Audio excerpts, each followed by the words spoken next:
नमस्कार। आज तारीख 22 अक्टूबर दिन बुधवार। मैं हूं पूनम ऋतु सेन और आप सुन रहे हैं द लेंस का न्यूज पॉडकास्ट राउंड अप, जहां होगी खबरें देश दुनिया की और आखिर में होगी खबर खास। दिल्ली में दीपावली के बाद हवा की हालत चिंताजनक बनी हुई है।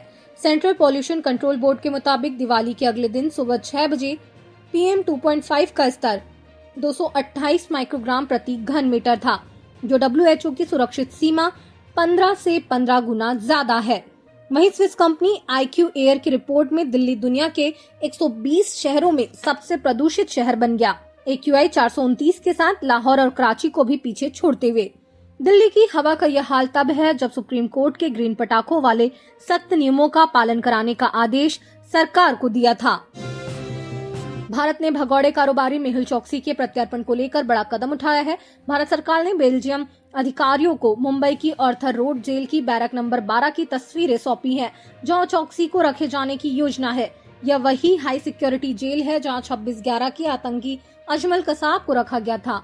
भारत ने ये तस्वीरें चोकसी के उन दावों का जवाब देने के लिए दी है जिसमें उन्होंने भारतीय जेलों को भीड़ भाड़ वाली असुरक्षित बताया था। बेल्जियम की अदालत ने चोकसी की दलीलें खारिज करते हुए कहा कि उनके दावे असंबंधित हैं और भारत में उनके साथ अन्याय या अमानवीय व्यवहार का कोई सबूत नहीं है। सुप्रीम कोर्ट ने उत्तर प्रदेश के धर्मांतरण कानून पर बड़ा फैसला सुनाया है। हाल ही के फैसले में कोर्ट ने साफ कहा है कि कानून का दुरुपयोग बर्दाश्त नहीं होगा। उत्तर प्रदेश के गैर कानूनी धर्म परिवर्तन प्रतिषेध अधिनियम 2021 के तहत दर्ज 5 FIR रद्द करते हुए जस्टिस JB पारदीवाला और जस्टिस मनोज मिश्रा की बेंच ने आदेश दिया कि ऐसी शिकायतें सिर्फ पीड़ित या उनके करीबी रिश्तेदार ही दर्ज कर सकते हैं, तीसरे पक्ष की FIR मान्य नहीं होगी। कोर्ट ने कहा, आपराधिक कानून निर्दोषों को परेशान करने का हथियार नहीं है। लंदन की मशहूर हिंदी और उर्दू साहित्य विशेषज्ञ प्रोफेसर फ्रांसेस्का आर्सिनी को भारत में दाखिल होने से रोक दिया गया। हांगकांग से दिल्ली पहुंची प्रोफेसर को अधिकारियों ने वीजा नियमों के उल्लंघन का हवाला देकर दिल्ली एयरपोर्ट पर रोक लिया। बताया जा रहा है कि प्रोफेसर ने पर्यटक वीजा पर शोध कार्य किया, जिसके चलते उन्हें मार्च में ब्लैकलिस्ट कर दिया गया था। लेकिन इस रोक के पीछे का कारण वो अभी भी रहस्य बना हुआ है, क्योंकि प्रोफेसर को कोई स्पष्ट जवाब नहीं मिला। इस मामले पर विपक्ष ने केंद्र सरकार पर निशाना साधा है। TMC सांसद सागरिका घोष ने इसे स्तब्ध करने वाला और दुखद बताया और कहा कि प्रोफेसर आर्सिनी जैसे विश्व प्रसिद्ध विद्वान को इस तरह रोकना भारत की उदार विद्वता के लिए नुकसानदेह है।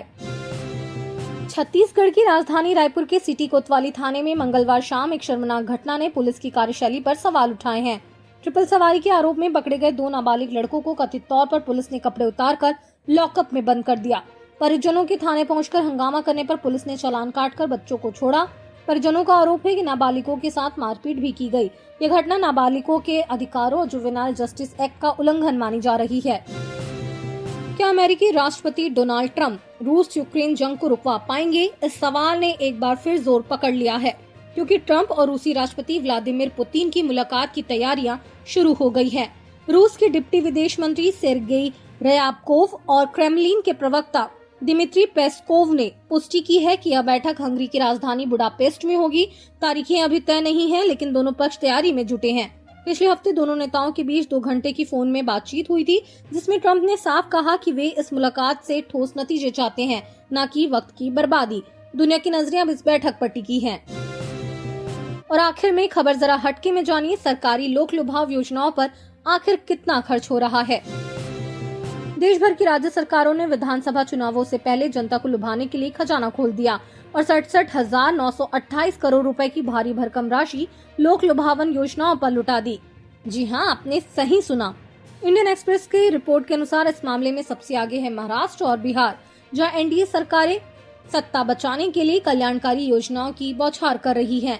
महाराष्ट्र में माझी लाडली बहन और मुफ्त बिजली जैसी योजनाओं पर 23,300 करोड़ रुपए खर्च किए गए, लेकिन अब सरकार को इन वादों को पूरा करने में पसीने छूट रहे हैं। बिहार भी पीछे नहीं। 19,333 करोड़ रुपए खर्च कर नीतीश कुमार की सरकार ने अपने टैक्स रेवेन्यू का 1/3 हिस्सा दांव पर लगा दिया। लेकिन हरियाणा और छत्तीसगढ़ ने थोड़ा संयम दिखाया, कम खर्च के बावजूद सत्ता में वापसी की। वहीं राजस्थान और उड़ीसा में मुफ्त बिजली, स्मार्टफोन और नगद सहायता के बावजूद सत्ताधारी पार्टियां सत्ता गंवा बैठी। झारखंड में JMM ने 15% टैक्स रेवेन्यू खर्च कर सत्ता बरकरार रखी, तो मध्य प्रदेश में बीजेपी ने 10% खर्च के साथ बाजी मारी। सबसे ज्यादा फोकस महिलाओं को नगद सहायता, महाराष्ट्र की लाडली बहन, बिहार की महिला रोजगार योजना और मध्य प्रदेश की लाडली बहना ने अरबों रुपए बांटे। लेकिन सवाल ये है, क्या ये योजनाएं वोट खरीदने की रणनीति है?